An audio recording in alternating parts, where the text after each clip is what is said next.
Everybody, this is Jim at SP500chart.com using time-honored techniques to understand modern markets, featuring daily technical analysis videos of the S&P 500 index.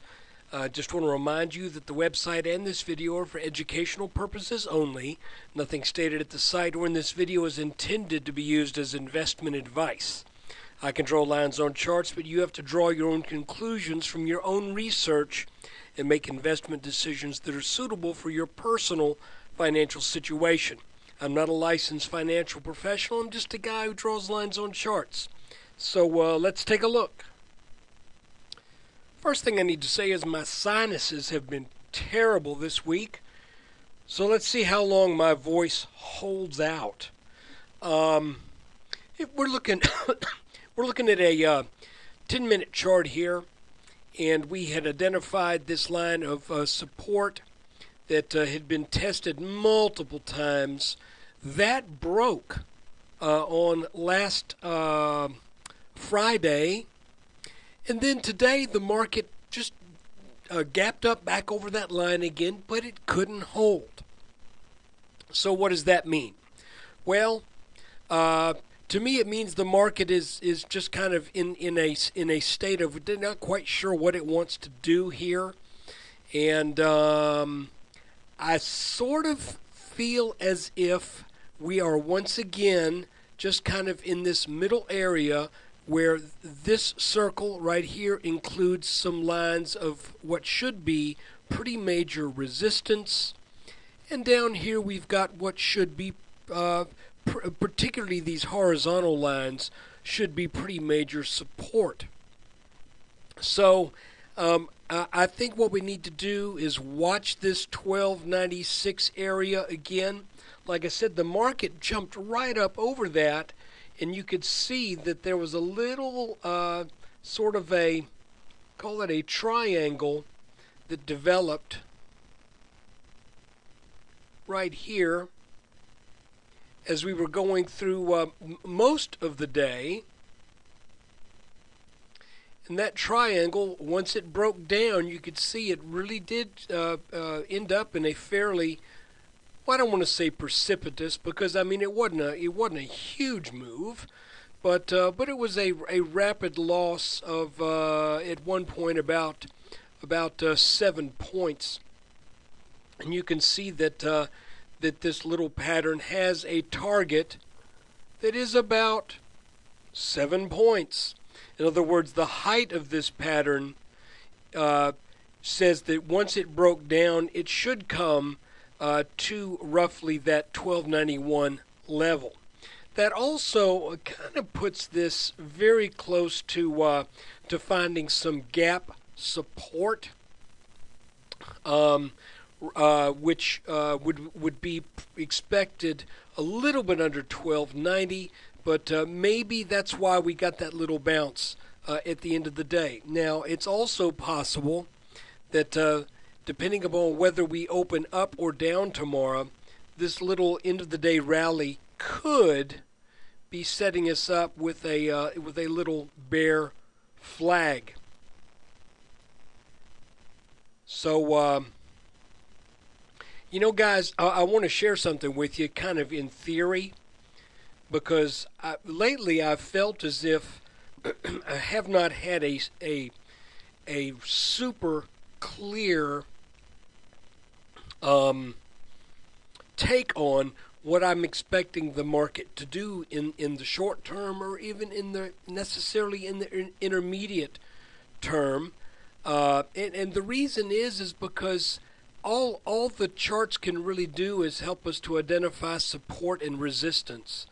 And it's I think if you agree with these methods of identifying support and resistance, then it's up to you to decide what you do around these areas.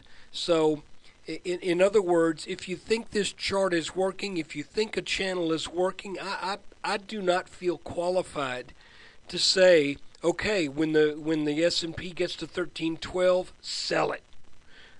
I don't want to say that. It's not my job to do that. I can point out that I think there will be resistance at 1312.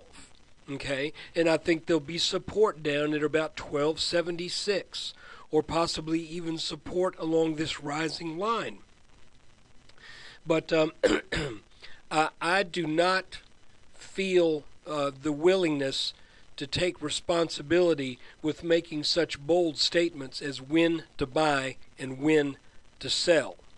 I may mention what I'm planning on doing, but I hope you understand that. And there are times when the market just kind of throws you a curve and you look at it and you say, I don't know. We're kind of in the middle right here. And it's almost like as we look at this snapshot right here, and when we close at about, 1293, it's almost like seeing a snapshot of a soccer ball on a soccer field, but it's a still image. And somebody says, now which way is the ball traveling? You can't really always tell just by looking at that still snapshot. And with the way we ended today, there was some downward momentum, but then there was this little bounce. All I can say for sure is based upon pretty well-established chart reading techniques. This 1296 level appears to be significant. It also appears to be penetrable from both the underside and then also penetrable from the top side. I believe this red line should be fairly, I thought it would be fairly reliable as resistance once it broke down, but you could see, no, we just gapped right on up over that. So you could see where the market's kind of throwing a monkey wrench into the normal things one would expect. And maybe it's that January effect, people wanting to rush into the markets, then all of a sudden people deciding now maybe is a good time to get out. I can tell you this, though, that in the bigger picture, this is incredibly important. This is incredibly important. This should be representing some fairly strong resistance, and this should represent some very strong support. If this breaks, the markets are in deep weeds, and if this breaks, the markets will likely rally on up and possibly even to test those mid-1500s levels of back in 2007. But that's still a ways off. Additionally, if we look at a 1-hour chart, we get our little inverse head and shoulders pattern here, and nothing that's happened since we got over that neckline back at the 1st of January, nothing has happened that tells me this pattern is in any threat currently of failing. So that pattern says 1380, which happens to be very close to that 1370 high that we set last year. So this is all very interesting. I am maintaining my long positions in a select number of stocks. I'll share with you, I'm currently not short anything. I do not, I was bearish coming into the fall, and I was bearish, as that larger head and shoulders pattern broke down right here. But now that we're back over this neckline from that pattern, and now that we have what appears to be an inverted head and shoulders, a potential, a potential consolidation pattern, I am currently somewhat neutral on the market right here. So take that for what it's worth.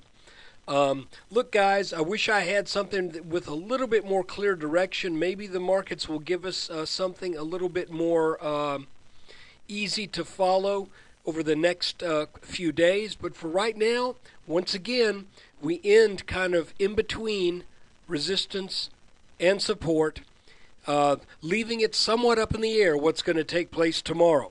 But, if that's what the chart says, and it's what it says to me, at least, and I have to just respect that and stick with it. So look, thanks for watching. Thanks for bearing with my scratchy voice. We'll try to heal up and And maybe as the markets start to shape up a bit, maybe my vocal cords will too. Take care. There'll be another video tomorrow.